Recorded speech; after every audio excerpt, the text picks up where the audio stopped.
Baik, kita ucapkan terima kasih kepada Ustaz Amen. Pertanyaan selanjutnya kepada Ustaz Abu Zubair. Pada waktu berbuka, apakah kita harus mendengar azan dahulu atau boleh kita berbuka dengan berpatokan pada waktu jam yang sudah menunjukkan waktu berbuka itu? Pada Ustaz, untuk silakan. Ini ada pertanyaan, dan pertanyaan yang kedua adalah bagaimana kalau seseorang yang sedang berpuasa lalu dia jatuh pingsan karena sakit, apakah puasanya batal? Jadi ada dua pertanyaan tadi Ustaz. Yang pertama, apakah patokan kita untuk berbuka puasa itu azan atau jamkah? Dan pertanyaan kedua adalah bagaimana seseorang yang berpuasa lalu dia jatuh pingsan karena sakit, apakah puasanya batal? Silakan Ustaz. Alhamdulillah, patokan yang dijadikan oleh Rasulullah SAW untuk berbuka puasa adalah terbenamnya matahari.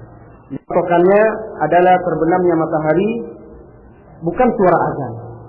Sebab bisa jadi seseorang di tempat di mana di situ tidak dikumandangkan azan, dan bisa jadi seseorang di tempat di mana di situ tidak ada jam.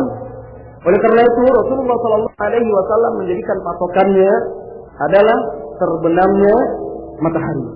Akan tetapi para ahli ilmuwan dan ulama juga mengukur peredaran matahari, kemudian membuatkan tauqif, jadwal yang sesuai dengan jadwal terbenamnya matahari. Nah, ini bisa dijadikan patokan apabila memang jadwal tersebut sudah disahkan oleh orang-orang yang ahli dan diakui kebenarannya sesuai dengan peredaran matahari. Waktu berbuka di situ sesuai dengan terbenamnya matahari. Biasanya di bulan Ramadan kan ada dibagi-bagi, ya, jadwal berbuka, sahur, imsak, ya, syuruk dan lain sebagainya. Nah, apabila memang sudah teruji dan terbukti sesuai dengan yang telah ditetapkan oleh Rasulullah SAW, maka itu boleh dipakai. Namun biasanya muadzin itu menjaga waktu karena dia memiliki tugas untuk mengumandangkan azan tepat pada waktunya. Dan azan maghrib adalah ketika terbenamnya matahari. Oleh karena itu tidak mengapa kita berbuka dengan menggunakan patokan suara muadzin yang kita yakini dia azan maghrib itu ketika betul-betul terbenam matahari. Ini tidak mengapa. Kecuali kalau kita di tempat yang tidak ada azan atau tidak ada jam, maka bisa kita berpatokan kepada terbenamnya matahari. Selain itu, tidak semua orang apalagi di kota atau di tempat-tempat tertentu bisa mengetahui kapan matahari tenggelam. Kalau di kota sudah terhalang oleh gedung-gedung dan lain sebagainya, oleh rumah.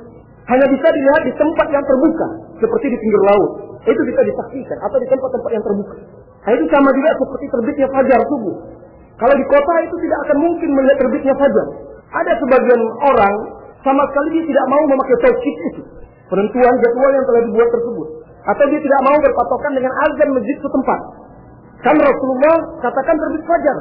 Di kota untuk menentukan terbitnya fajar itu tidak memungkinkan atau sangat sulit karena pengaruhi oleh cahaya lampu yang banyak. Kecuali di luar kota, di tempat yang terbuka atau jauh dari penerangan lampu, itu memungkinkan untuk melihat fajar. Oleh karena itu, para ulama termasuk di Arab Saudi, di Timur Tengah membolehkan menggunakan tauqif tersebut selama betul-betul sudah diuji dan terbukti sesuai. Dan ini merupakan fatwa Syekh Muhammad bin Shalih Al-Utsaimin rahimahullahu taala. Adapun yang kedua, seorang yang berpuasa lalu pingsan kena sakit. Para ulama menjelaskan orang yang pingsan, yang berpuasa lalu pingsan, maka dia wajib mengqadha. Karena salah satu syarat wajib dan sahnya puasa adalah berakal, sebagaimana telah kita jelaskan tadi pagi. Oleh karena itu, di dalam hadis dikatakan rufi'atil aqlam an salah, diangkat pena dari 3. Salah satunya tadi wal majnun hatta yufir, orang yang sehingga dia sadar. Orang gila tidak ada akal, tidak ingat. Begitu juga orang yang pingsan, hilang akalnya. Nah, para ulama menkiaskan dan menyamakannya. Jadi kalau ada yang pingsan karena sakit atau lain sebagainya di bulan puasa, maka dia berbuka dan mengqadha. Selain itu juga bisa diperkuat dengan hadis yang dibawakan oleh Ibnu Hajar Al-Asqalani di dalam kitab Bulughul Maram, dan hadis sahih insyaallah taala mengenai perjalanan Rasulullah pernah dengan para sahabatnya, dan itu di bulan puasa. Lalu mereka banyak yang berpuasa dan siang hari sehingga disebutkan dalam hadis tersebut banyak yang pingsan. Dan Rasulullah memerintahkan mereka berbuka karena tidak kuat dalam perjalanan. Jadi yang pingsan di hari-hari puasa, di siang hari, maka dia batal dan mengqadha puasanya. Allahu a'lam bishawab.